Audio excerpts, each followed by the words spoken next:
Okay, one thing that's really nice then about using or knowing these special triangles is that if I have a triangle with a 60-degree angle and I know one of the sides, I can come up with the other two, and I don't need to use the Pythagorean theorem necessarily to find them right away. Okay, what I do know is that the 60-degree angle has sine, cosine, and tangent values that are easy to come up with now, right? So I know that, generally speaking, our 30, 60, 90 triangle has ratios of 1, 2, and root 3 as my three sides, okay? But these are just ratio. These are this is a nice one, but you can, again, blow this up or shrink it down to whatever size you want. Here, instead of having a root 3 on the vertical side, I have a 12, okay? But I can still use the proportions or the ratios between these three sides to come up with the other two here, okay? So what I do know is that the sine of 60, and we did this in the previous video, the sine of 60 opposite over hypotenuse is root 3 over 2. The cosine of 60 adjacent over hypotenuse is 1/2. And the tangent of 60 is opposite over adjacent, which is root 3. And so using those three values, so we can construct those pretty quickly now, hopefully. With practice, you'll be able to come up with those much faster, or maybe even memorize them, hopefully. So now we can use those to come up with the other sides on this triangle. First of all, for this triangle, I know, let's look at the sine for a moment. I know that the sine of 60 degrees for this triangle on the left is opposite over hypotenuse, 12 over c, right? It's 12 over c. Well, I know that the sine of 60 is always root 3 over 2 as a ratio. And so I'm going to make that substitution, right? If these two things are equal to each other, then what they're equal to are equal to each other. If that makes sense, right?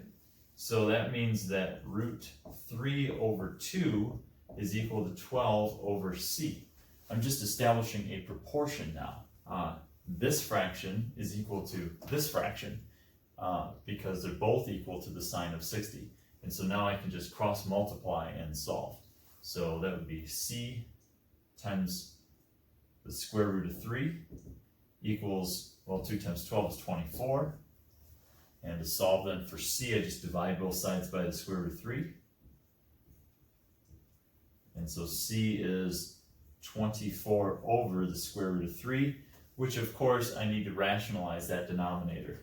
So to rationalize this, we're going to multiply top and bottom by root 3. We might get some simplifying here in a moment. 24 times the square root of 3, all over 3 on the bottom.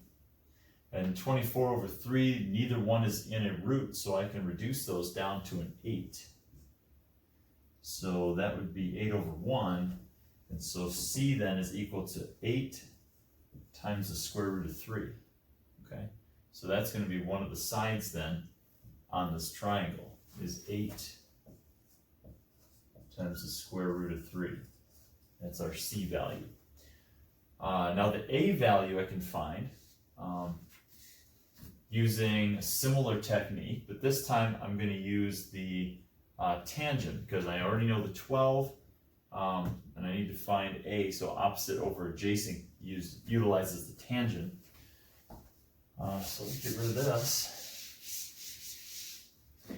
And I can do tangent of 60 equals 12 over a. Well, I know the tangent of 60 is also equal to the square root of 3. So two things are equal to the tangent of 60, they must be equal to each other. So I get square root of 3 is equal to 12 over a. This one, if I multiply both sides by the a to get rid of the denominator, I get a times the square root of 3 is equal to 12. And then again, divide out by the square root of 3. And so a will equal 12 over the square root of 3. I do need to rationalize that denominator as well. So I'm going to multiply the top and the bottom by that square root of 3. That will give me 12 square root of 3 all over 3. And again, I can do a little reducing here. The 12 over 3 reduces to a 4. And so my a value is really 4 times the square root of 3. Okay, so a is 4 root 3. That's my other answer. All right, so that is a technique then for finding the other two sides. And it avoids having to use the Pythagorean theorem, because if I only know one side, I can't use Pythagorean theorem. I'll have two variables involved. Okay, so I need to use some other technique, and the trig functions allow me to do that. So all I really need to know is an angle and a side, and I can figure out the rest.